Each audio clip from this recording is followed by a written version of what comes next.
My name is Miguel. I am 75 now, and there is a reason I still keep my doors latched, even when the air is warm and the night sounds harmless. When I tell you what happened, I am not asking you to believe in monsters. I am warning you about a rule that survives every explanation. If you break it, the consequence is not a fright. The consequence is that something learns you. I can already hear the easy answers people reach for. Old man stories, rural superstition, hunger makes fear grow teeth. For years I tried those answers on myself because they were lighter to carry than the truth. I blamed the groans of the tin roof on wind. I blamed the footsteps outside our wall on stray dogs. I blamed the scratching on rats. I blamed everything on the ordinary because the ordinary lets you sleep.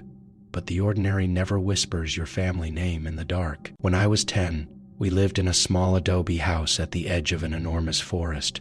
The walls were packed earth, cracked in thin lines like dry lips. The roof was old sheets of tin nailed down over beams that had been repaired so many times they looked like they had scars. The floor was dirt swept hard until it shone. When rain came, the smell of wet soil rose into the rooms and clung to our clothes. When sun came, the house turned into an oven that held heat long after the day had ended. In the evenings, the roof clicked and popped as it cooled. Tiny, sharp sounds like nails being tapped in the distance. We had 2 rooms and a narrow kitchen. There was a clay stove that always left soot on my mother's hands. The smoke found every crack and painted the ceiling dark. We ate corn, beans when we could get them, and whatever meat my father managed to bring back. There was no field worth sowing, no herd, no security. We lived on what the day gave us, and the day did not give much. My mother was Rosa. She moved with quiet purpose, saving water, saving firewood, saving words. She knew how to stretch a meal and how to stretch a prayer. When she looked at the forest, her face tightened in a way I did not understand at 10, but I understand now. She looked at it like someone looks at a neighbor who smiles too much. My father was Don Esteban. He was big, heavy-shouldered, with hands like worn tools. He did not talk more than necessary. When he sat down after a day of hunting, he sat like a man who had left part of himself in the trees and had to pull it back into his body. The only time I saw hurry in him was when the sun began to fall. He hunted because we needed to eat. When ranches had work, he went there. When they did not, he took his knife, sometimes a worn shotgun, and went into the forest to look for deer. Most days he came back with a rabbit or a few birds. Once, only once, he brought a small boar. We ate for 3 days, and I thought we were rich. I begged him to let me go with him. I told him I was old enough, that I could walk quietly, that I could carry water, that I could learn. He always said no. He did not smile when he refused. He looked at me like a man looking at a door he did not want opened. At first, I thought he was protecting me from snakes, scorpions, and thorns. Those were real. The forest was full of spines that tore skin, full of insects that made your arms burn, full of stones that turned ankles. But my father spoke of something else when he warned my mother and me. He spoke about snakes that stood upright. When he said it the first time, I laughed. I pictured a snake wobbling like a drunk man. My father did not laugh with me. He stared into the distance, jaw tight, and said the animals were disappearing because those things were taking them. He said deer were hard to find because the devourers reached them first. My mother's eyes flicked toward the door as if she expected someone to be standing there. She did not ask him to explain. She already knew what he meant, and that scared me more than the words. My father had a rule for himself. He left mid-morning and returned mid-afternoon, always while the sun was still high enough to lay clear shadows. He refused to hunt at night. He said that when the sun hid, the bad things were unleashed, and one mistake could be fatal. He did everything to avoid being caught in the forest after dark. There were a few evenings when hunger forced him to stay out longer than he liked. Those were the evenings I remember with a weight in my chest. He would come running the last stretch to our house, breathing hard, eyes wide, not like a man exhausted from walking, but like a man who had been listening over his shoulder for too long. My mother would shove the door closed behind him and bar it with the thick wooden beam. Then she would turn down the lamp until the flame was small. She would put a hand over my mouth if I tried to speak. We would sit in silence, and outside someone would move, not a rustle like an animal in brush, not a scrape like a snake dragging itself. Steps, slow and careful, circling our walls. Sometimes a pause near the window, the only window which had a wooden shutter instead of glass. Sometimes a faint touch against the tin roof, a gentle tap, as if fingers testing. I used to hold my breath so hard my chest hurt. I imagined a jaguar. I imagined a wild pig. I imagined something with claws, but the sounds did not match those animals. There were no snorts, no growls, no heavy body crashing through brush, just those patient steps and a feeling that whatever was outside understood our fear and enjoyed it. In the morning, I would sneak out and look for tracks. I wanted proof. I wanted something I could point to. I wanted the kind of evidence a boy could show his own mind to stop it from inventing shapes in the dark. But there was never a clear footprint. No paw prints, no droppings, nothing. Sometimes I found a smooth trail in the dust close to the wall, as if something had dragged a heavy cloth across the ground. Sometimes there was only the sense that the air near the house still tasted wrong, metallic, like the aftertaste of fear. I started training in secret. I took my father's machete when he was not watching and swung it behind the house. I chopped at weeds and air. I practiced the motion again and again until my wrists ached. I told myself that if something came, I would cut it. I told myself that fear was just something you could outgrow if you refused to give it room. Then came the afternoon that ended my childhood. My father returned early, and for a moment I felt relief, because early meant safe. But he did not bring meat. He brought his right arm pressed tight against his chest. His shirt sleeve was wet and dark near the shoulder. His face had a gray tone under the sun, and sweat shone on his brow. My mother saw him and rushed forward. My father tried to wave her back, as if he did not want her to touch what had happened, but she grabbed his sleeve and rolled it up. The wound was high on his arm, so high it brushed the edge of his shoulder. 2 punctures, wide apart, deep enough to make the flesh around them look torn rather than pierced. The skin was already swollen, already hot. The redness spread like fire under the surface. When my mother leaned close, her breath caught in a sharp sound. My father told us a snake had bitten him to steal what he had hunted. But if a snake had done that, it would have had to be larger than any we had ever seen, larger than anything that belonged in our region. The punctures looked like they came from fangs, separated by the width of a man's hand, and the infection moved too fast, like something eager. My mother did not waste time asking questions. She cleaned the wound with boiled water cooled enough not to burn him, then pressed herbs to it. She made him drink something hot. His breathing came quick, and his skin grew hotter beneath her palms. The fever did not rise slowly. It climbed like a man running stairs. By nightfall, my father was delirious. He spoke to someone who was not there. His voice was rough, his words sliding into each other.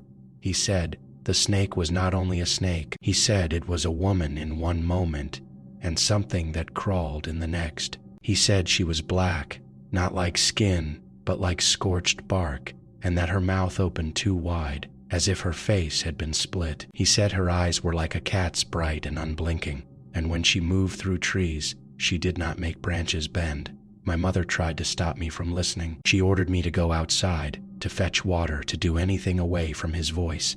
But curiosity has its own hunger, and I was starving for answers. I stayed close, hearing the worst pieces through cracks. He said, again and again, that when those women changed their skin, they became more dangerous. He said they shed one form like a coat, and stepped into another without pain. He said the only way to kill them was to cut off the head, and even then, you had to be sure what you were cutting was not still wearing the face of a person you loved. At some point, his eyes opened wide and fixed on the dark beyond the room.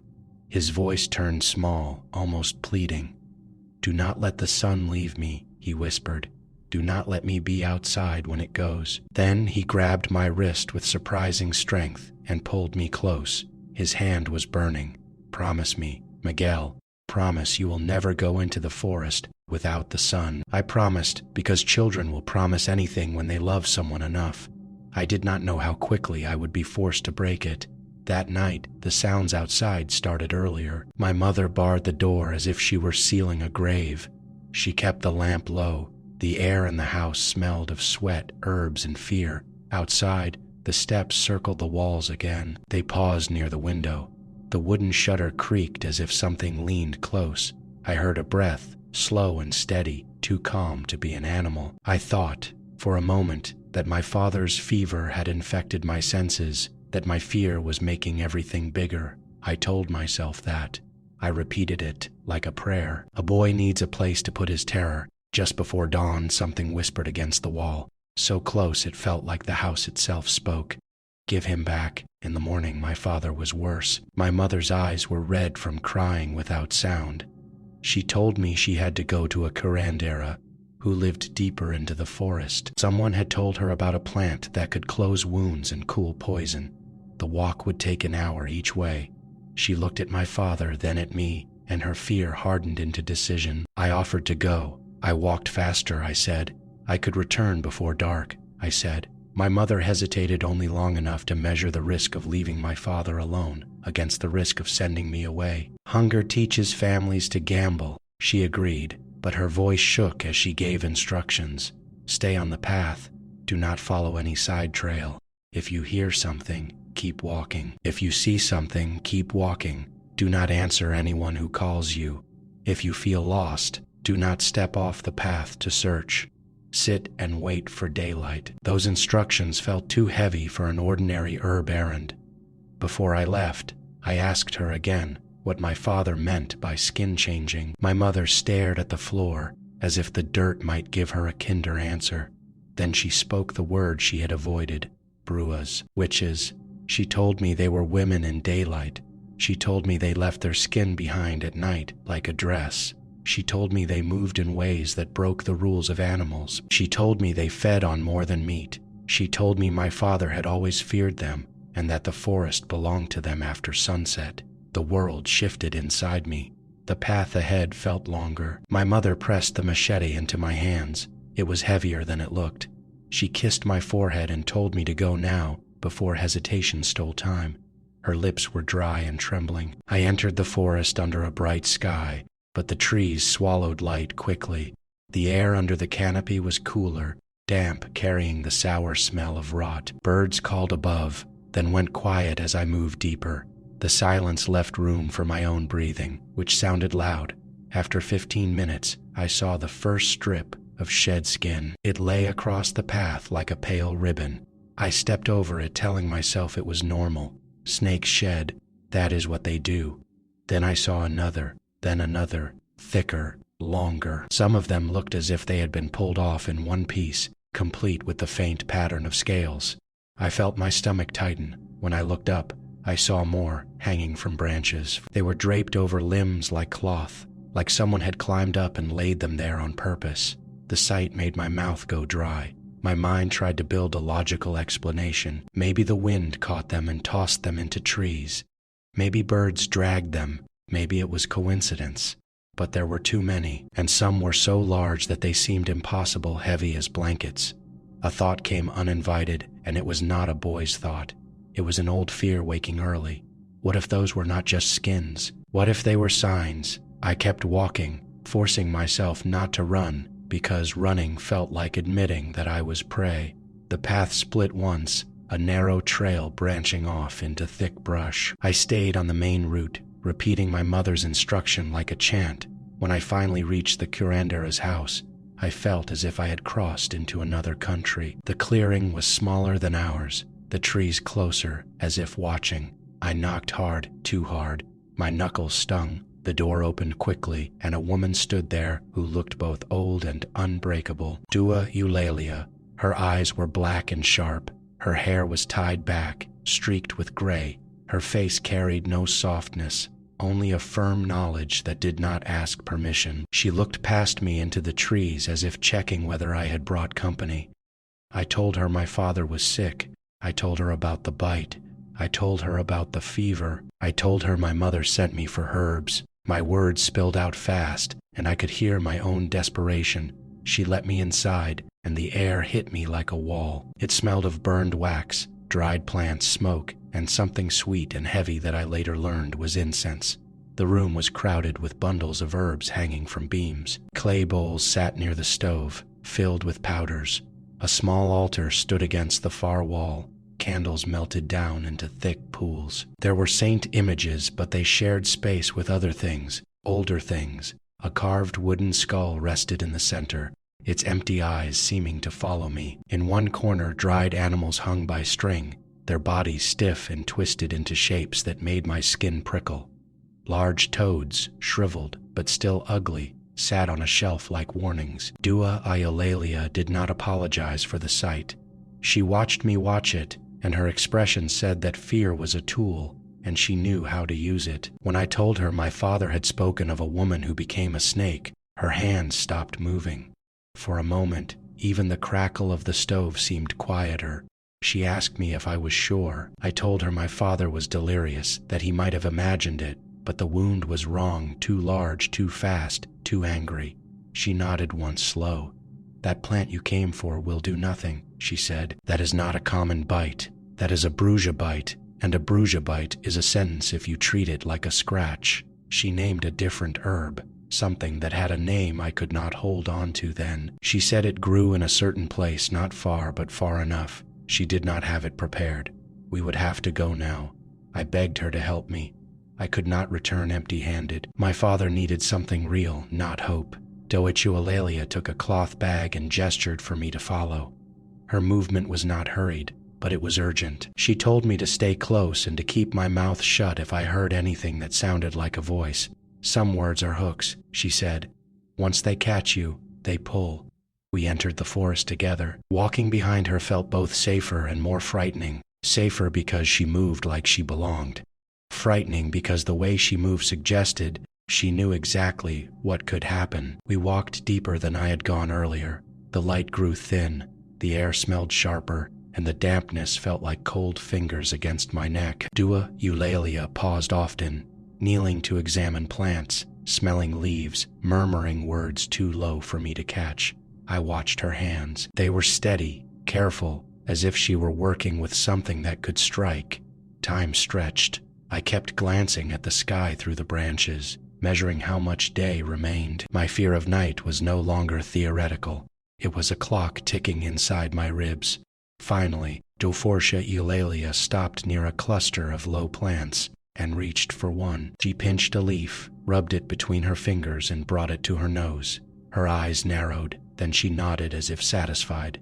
She pulled it up by the roots and tucked it into her bag. On the way back, the forest felt altered.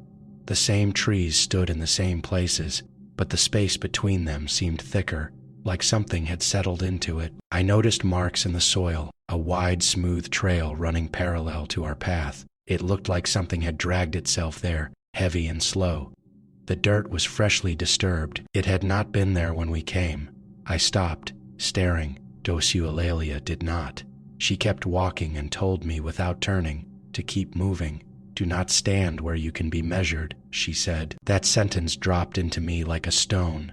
At her house, she boiled herbs and added other items to her bag: salt, powder, a small bundle of something wrapped in cloth, a candle stub, a simple egg from a basket near the stove.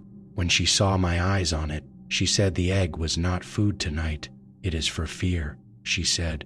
"Fear has a way of clinging. Sometimes it must be pulled off like a skin." Outside, the light was nearly gone. Dotia Eulalia looked into the trees and made a decision. "I will go with you," she said. "If the Brugiata is already near your house, you will not make it alone." My relief was immediate and embarrassing.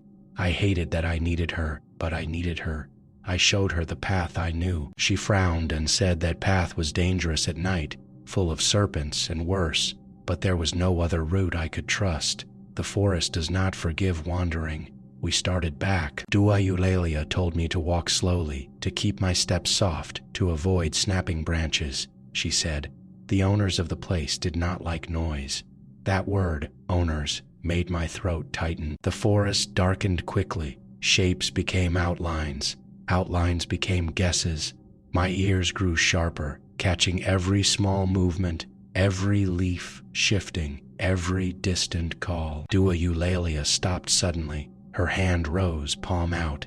"Something is there," she whispered. "Ahead, not far." I stared into the dark. I saw nothing. My eyes watered from strain. My imagination tried to fill the emptiness with teeth. We waited.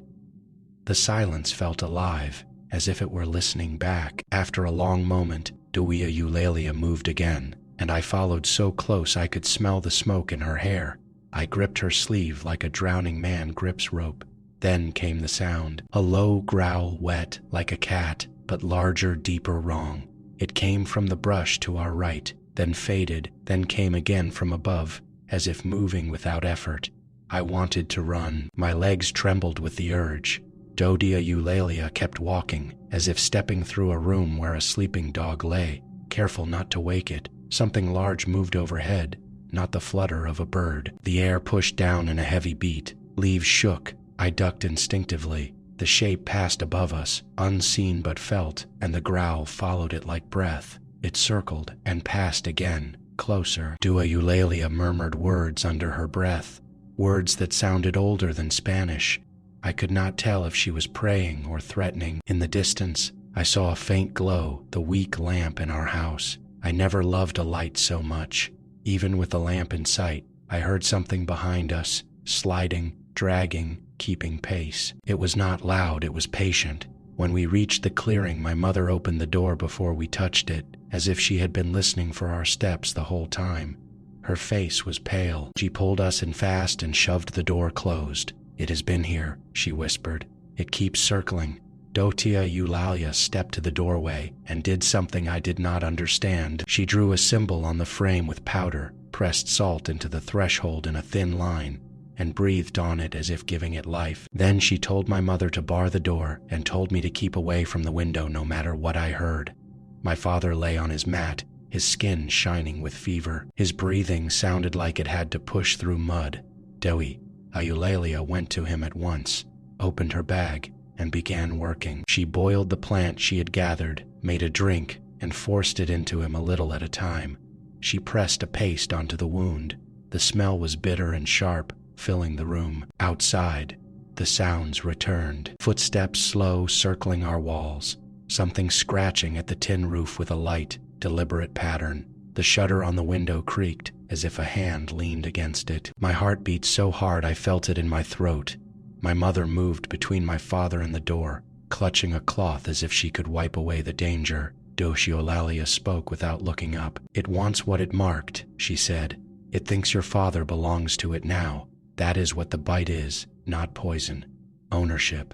A chill ran through me at that word again. Ownership. Like we were animals. The fear built in me until it became anger. I hated the darkness. I hated the unseen thing deciding our lives. I hated the way my mother looked smaller with every sound outside. I went to the window. My mother hissed my name, warning. Dua Eulalia told me to stop. But curiosity and rage pushed my hand to the shutter. I told myself I would only peek. Just enough to prove it was an animal. Just enough to give my mind something firm. If I saw a stray dog, I could laugh later. If I saw a raccoon, I could breathe.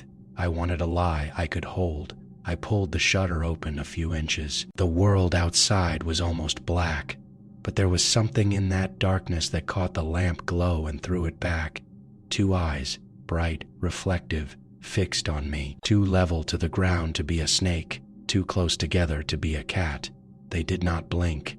For a fraction of a second, I saw the outline of a woman's head, hair hanging in dark strands. Then the face shifted, as if the skin on it were not secured. I saw a mouth opening wider than it should, stretching into a shape that looked hungry rather than human. I saw the glint of something sharp, like fangs, and the hint of texture on the skin, a pattern like scales. It surged forward, not slowly, not like an animal unsure. It lunged with purpose straight at the opening. I slammed the shutter shut with both hands and threw the latch down hard. The wood shuddered. Something struck it from the outside with a sound like flesh hitting a door. Then came a hiss, not a snake hiss, but a voice pushed through teeth. Open. My mother dragged me away from the window and shoved a beam against it. Her hands trembled so badly she could barely fit it into place. Dua Eulalia looked at me with anger and something else, a kind of grim pity. You fed it, she said quietly. You let it know you were listening. My throat burned. I could not even explain what I had seen. Words felt too small for it. The house became a trapped place. The sounds outside multiplied. Footsteps moved from one side of the house to the other, circling, stopping, resuming. Sometimes the steps sounded like bare feet on dirt. Sometimes they sounded heavier, like something dragging its belly. At one point, the scratching on the roof grew faster, like nails raking tin in frustration. My father moaned, twisting as if fighting a dream. Dua Eulalia worked as if time were a blade at her throat. She boiled herbs, cooled them, applied them, spoke to my mother in quick instructions. She told my mother to keep my father's fever down with wet cloths. She told her to burn strong-smelling plants and keep the smoke thick. She told her not to open the door, no matter what voice begged. If it calls you by name, she said, do not answer, not even to say no. Silence is a wall. That sentence became my anchor. Silence is a wall. I held it in my mind while the night pressed in. At some point, the footsteps outside stopped. The sudden quiet was worse than the noise. My ears strained. My skin prickled. I felt watched, not by eyes, but by intent. Then came a soft sound, like a finger tapping wood near the door. One tap, then two, then a pause, and a voice that was almost gentle. Rosa. My mother stiffened as if struck. Her eyes went wide. The voice sounded like a woman, low and familiar enough to be dangerous. It dragged my mother's name out slowly as if tasting it. Rosa. My mother's lips parted. Dua Eulalia snapped her fingers hard, loud in the stillness, and my mother jerked back as if waking. Dua Eulalia grabbed my mother's wrist. Do not, she said, her voice flat with authority. That is how it steps in. It does not break doors first. It breaks you. The tapping moved to the window, then to the roof. The scratching returned, slower now, patient, testing. My father's breathing changed. It became uneven, as if his chest were struggling against a weight. His skin took on a strange pallor. Dua Eulalia pressed her palm to his forehead and frowned. She lifted his arm and looked at the wound. The flesh around the bite seemed darker. The swelling had crept outward. It looked less like infection and more like something spreading a stain. Dua Eulalia whispered to my mother to hold him steady. She took a cloth and pressed it hard over the wound, then tightened it with a strip of fabric like a tourniquet, not to stop blood, but to contain whatever was moving beneath the skin. My father's eyes opened suddenly. They were unfocused, but his mouth formed words. It is above, he whispered. It is above you. I looked up at the roof, at the tin sheets. The scratching stopped. A soft creak came from above, like weight shifting. Then a slow drag across metal, as if something lay down and slid.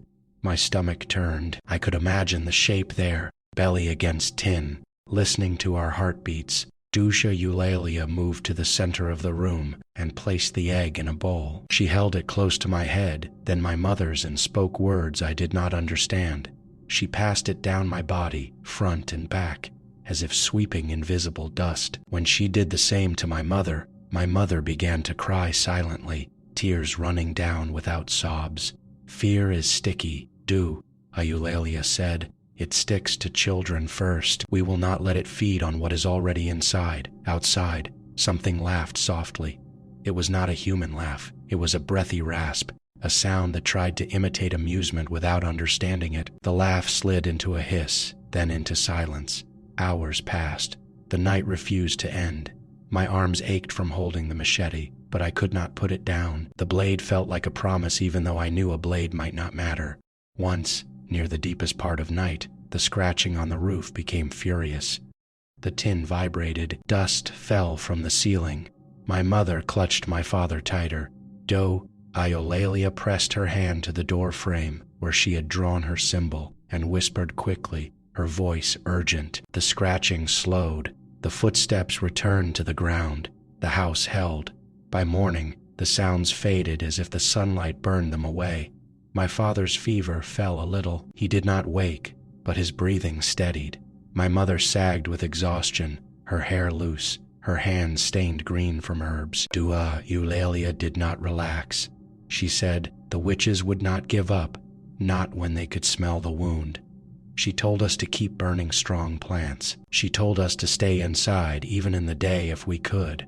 She said the forest had rules, and our house sat too close to the line between safe and claimed. She left us after sunrise, promising to return in 3 days. Before she went, she looked at me with a seriousness that made me feel smaller than 10. "You saw it," she said. "Now it knows you see. Do not try to be brave. Be alive." The second night was worse. Perhaps it was because we were more tired, or because the thing outside understood our limits. The footsteps began earlier. The tapping came from different spots, searching for weakness. Once, the voice called again, not my mother's name, but mine, Miguel. It sounded close, as if someone leaned against the wall and spoke through it. "Miguel." My throat tightened. My mouth wanted to answer without permission, the way you answer when someone calls you at home. I bit my own lip hard enough to taste blood. My mother covered my mouth with her hand and her palm shook. The voice sighed, almost disappointed, and moved away. Later, the scraping on the roof came back. The tin groaned under shifting weight. Then, from the far side of the house, near where the wall met the ground, I heard a new sound, soft and steady, a dragging, like something pulling itself along the base of the wall. It circled the house the way a snake circles a sleeping mouse. I imagined it finding a hole, a crack, an entrance no one had considered. I pressed my back against the wall as if my body could become another barrier. My father groaned in his sleep. His fingers twitched as if feeling for something unseen. Once, his hand reached toward the door, and his lips moved. My mother grabbed his wrist gently, whispering for him to stay, to not go anywhere. Her voice was thin and trembling. I realized then that she was not only afraid of the witch outside, she was afraid my father would be taken from the inside. The third night, we reached the edge of what a family can endure. We had not eaten properly. We had not slept. The smoke from burning plants made our eyes raw. The house smelled like bitter leaves and sweat. My father was still unconscious, but sometimes his eyes fluttered beneath his lids, and I wondered what he was seeing. The footsteps outside arrived like an appointment. The tapping began, then stopped, then began again. I sat near the window, not because I wanted to look, but because I wanted to be ready if the shutter gave. At one point, the voice spoke from directly outside the door. Not a call this time, a statement. "He is mine." My mother made a sound in her throat, half sob, half growl. She pressed her forehead to my father's shoulder, as if trying to anchor him with her body. I felt something in me harden. The machete became heavy in my hands, and for the first time, the idea of cutting off a head did not feel like fantasy. It felt like a line I might have to cross. The roof creaked. The scratching began again, lighter than before, almost delicate. Then the sound traveled along the tin, moving toward the window, a soft thud as if something dropped from the roof to the ground. Silence, then a breath against the shutter, long and slow, like someone savoring a smell. My muscles locked. I stared at the latch. A single scrape, like a fingernail pulled down wood. Then a whisper, so close, it felt like it came from inside my own skull. "Open it, and I will make it quick." That sentence cracked something in me. I realized it understood mercy, or understood how to imitate it. My father suddenly coughed, harsh and wet. His eyes opened, unfocused but alive. My mother cried out in relief and fear. He tried to speak. His voice came like sand. "Rosa," he whispered. "Miguel." My mother leaned close, pressing her ear to his lips. I moved closer too, forgetting the sound outside for a second, drawn by the miracle of his voice. My father swallowed, and his eyes found mine clear enough to make me shiver. "Do not answer," he said. "Not even if it sounds like me." Then his eyes rolled back, and he slipped into sleep again. Outside, the whispering became a low hiss, angry now, as if the thing had heard him. Dua Eulalia did not relax, she said. The witches would not give up, not when they could smell the wound. She told us to keep burning strong plants. She told us to stay inside even in the day if we could. She said the forest had rules, and our house sat too close to the line between safe and claim. She left us after sunrise, promising to return in 3 days. Before she went, She looked at me with a seriousness that made me feel smaller than 10. "You saw it," she said. "Now it knows you see. Do not try to be brave. Be alive." The second night was worse. Perhaps it was because we were more tired, or because the thing outside understood our limits. The footsteps began earlier. The tapping came from different spots, searching for weakness. Once, the voice called again, not my mother's name, but mine, Miguel. It sounded close, as if someone leaned against the wall and spoke through it. "Miguel." My throat tightened. My mouth wanted to answer without permission, the way you answer when someone calls you at home. I bit my own lip, hard enough to taste blood. My mother covered my mouth with her hand, and her palm shook. The voice sighed, almost disappointed, and moved away. Later, the scraping on the roof came back. The tin groaned under shifting weight. Then, from the far side of the house, near where the wall met the ground, I heard a new sound, soft and steady, a dragging, like something pulling itself along the base of the wall. It circled the house the way a snake circles a sleeping mouse. I imagined it finding a hole, a crack, an entrance no one had considered. I pressed my back against the wall as if my body could become another barrier. My father groaned in his sleep. His fingers twitched as if feeling for something unseen. Once his hand reached toward the door and his lips moved. My mother grabbed his wrist gently, whispering for him to stay, to not go anywhere. Her voice was thin and trembling. I realized then that she was not only afraid of the witch outside, she was afraid my father would be taken from the inside. The third night, we reached the edge of what a family can endure. We had not eaten properly. We had not slept. The smoke from burning plants made our eyes raw. The house smelled like bitter leaves and sweat. My father was still unconscious, but sometimes his eyes fluttered beneath his lids, and I wondered what he was seeing. The footsteps outside arrived like an appointment. The tapping began, then stopped, then began again. I sat near the window not because I wanted to look, but because I wanted to be ready if the shutter gave. At one point, the voice spoke from directly outside the door. Not a call this time, a statement. "He is mine." My mother made a sound in her throat, half sob, half growl. She pressed her forehead to my father's shoulder, as if trying to anchor him with her body. I felt something in me harden. The machete became heavy in my hands, and for the first time, the idea of cutting off a head did not feel like fantasy. It felt like a line I might have to cross. The roof creaked. The scratching began again, lighter than before, almost delicate. Then the sound traveled along the tin, moving toward the window. A soft thud, as if something dropped from the roof to the ground. Silence. Then a breath against the shutter, long and slow, like someone savoring a smell. My muscles locked. I stared at the latch. A single scrape, like a fingernail pulled down wood. Then a whisper, so close, it felt like it came from inside my own skull. "Open it and I will make it quick." That sentence cracked something in me.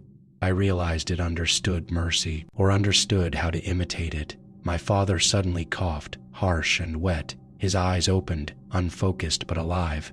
My mother cried out in relief and fear. He tried to speak. His voice came like sand. "Rosa," he whispered. "Miguel." My mother leaned close, pressing her ear to his lips. I moved closer too, forgetting the sound outside for a second, drawn by the miracle of his voice. My father swallowed, and his eyes found mine clear enough to make me shiver. "Do not answer," he said. "Not even if it sounds like me." Then his eyes rolled back, and he slipped into sleep again. Outside, the whispering became a low hiss, angry now, as if the thing had heard him.